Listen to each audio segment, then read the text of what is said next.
Okay, welcome back to season one of the Biblical Finance Show, where we aim to equip Christians with biblical tools for faithful stewardship. I'm your host, Skylar Martin. In this season, we're answering the question, why do we need biblical finance? In episode one, we looked at finance and the lordship of Christ.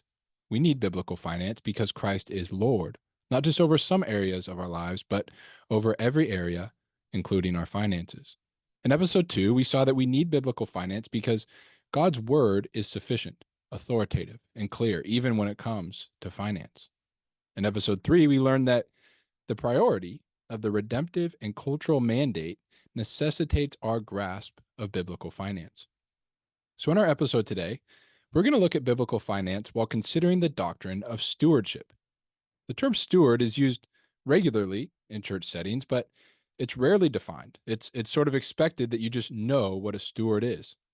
But stewardship is a foundational element to biblical finance. So I think it belongs in our first season.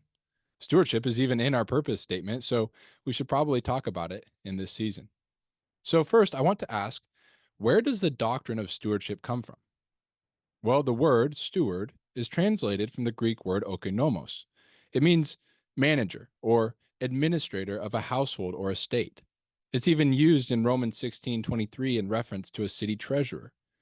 In essence, a steward is entrusted to manage something of value that belongs to another. Paul uses the word steward in Titus 1:7 by referring to the overseer or elder as God's steward. So the pastor is a steward entrusted by God with shepherding duties and gospel preaching. Paul also refers to himself as a steward of the mysteries of God in 1 Corinthians 4:1. Peter exhorts believers to steward the gifts the Lord has given them to serve one another, 1 Peter 4:10. So we see that stewardship is not just relegated to physical things. In one sense, everything in life is a stewardship because everything we have has been entrusted to us by God and he expects a return. We ought to be good stewards of our minds, our bodies, our jobs, our homes, our time, and yes, our finances. But for our purposes, one of the main texts we need to consider is the parable of the unrighteous steward in Luke 16. So let's read that, beginning in verse 1. Now he, Jesus, was also saying to the disciples, there was a rich man who had a steward, and this steward was reported to him as squandering his possessions. And he called for him and said to him, what is this I hear about you? Give an accounting of your stewardship, for you can no longer be steward.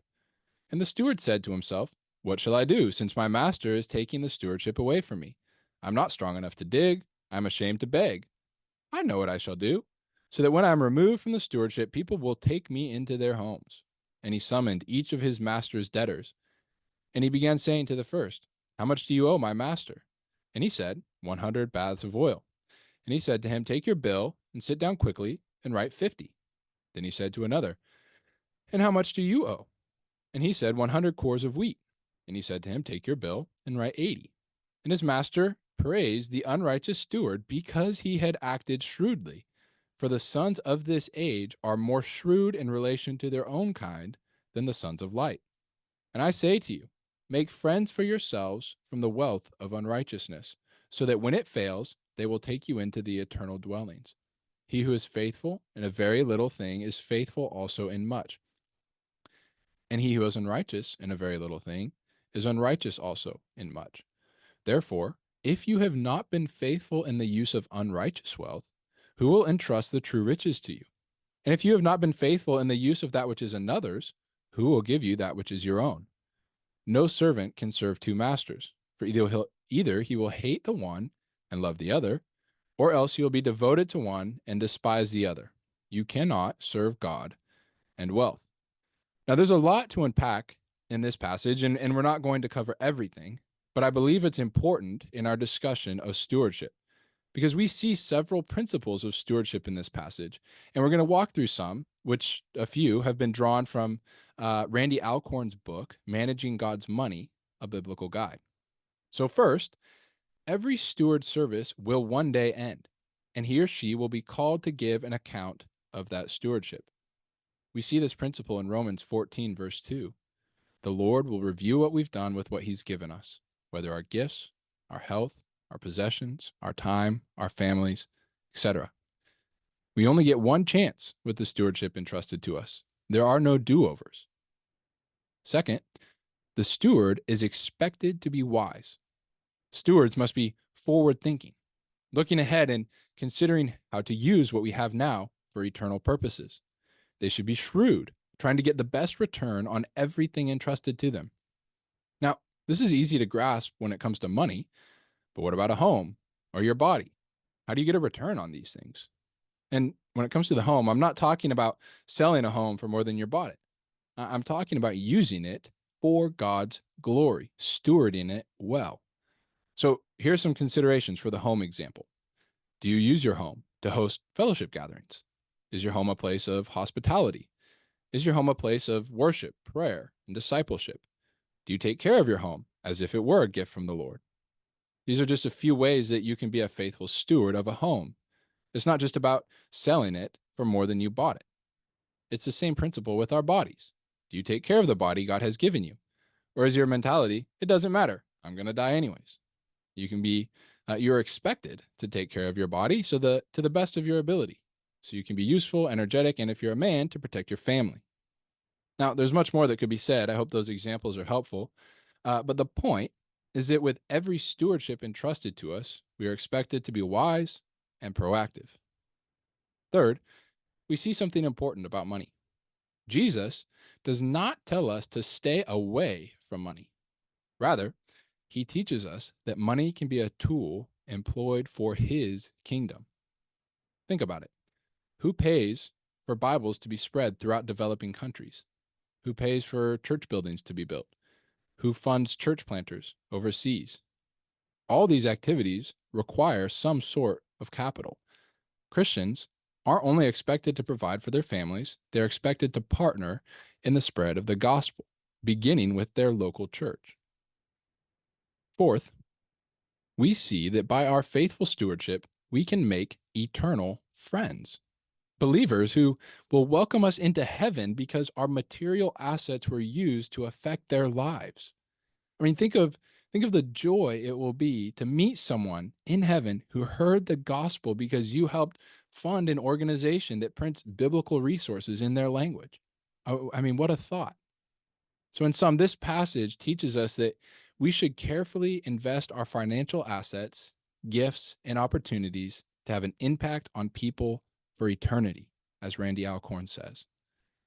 I want to pause here and make a quick request. If this material has been helpful, please share this episode with someone else who would benefit. My goal is to equip as many Christians as I possibly can to be better stewards, and that can only happen with your help. Thank you. Now, Luke 16 isn't the only place where we see the concept of stewardship. The parable of the talents in Matthew 15 teaches us that we will be held accountable for how we use everything in this life. The parable of the 10 minas in Luke 19 teaches us that we'll be judged according to our faithfulness with what we've been given, and we will receive different positions of authority in God's kingdom based on our stewardship in this life. What else can we learn about stewardship from Scripture? Randy Alcorn again provides several qualities of the steward-master relationship that provide a bit of a helpful grid for us. So first, regarding the master, we see that he is the true owner and final authority. However, he has delegated some of his possessions and authority to his stewards. We also see the master is generous. Stewards are not owed anything from the master, yet he promises rewards for those who are faithful. We also see that the master has high but fair expectations. He expects diligence, hard work, and a return on what he has entrusted to his stewards. For the steward, they are not only money managers. They are money managers. It's their job to take the assets entrusted to them and use them wisely to expand the master's estate. And that can be applied to anything that has been entrusted to us, not just financial assets. They're also accountable to the master. These assets don't belong to the steward. They are also expected to be diligent, wise, shrewd, and faithful. Their goal is to protect and multiply what has been given to them for the glory of the master. So when it comes to finances, we must recognize that none of our wealth or possessions belong to us. We are expected to be faithful stewards of what God has trusted to us. I hope it's clear why an understanding of this doctrine is foundational for biblical finance. How can we expect to be good stewards if we don't know what the Bible teaches about money? So, as always, I want to end with points of application. First, consider the various ways you already are a steward, because that's not the question. Everybody is a steward. So, consider the ways in which you already are a steward. Have you ever seen it that way? How are you stewarding your mind, your car, your relationships, your time? If you were called to account today, what would you say? And second, after hopefully realizing that you are a steward in many ways, how does that change the way you use your time, your home, your mind, and money? Where can you improve and get better, get a better return on this stewardship?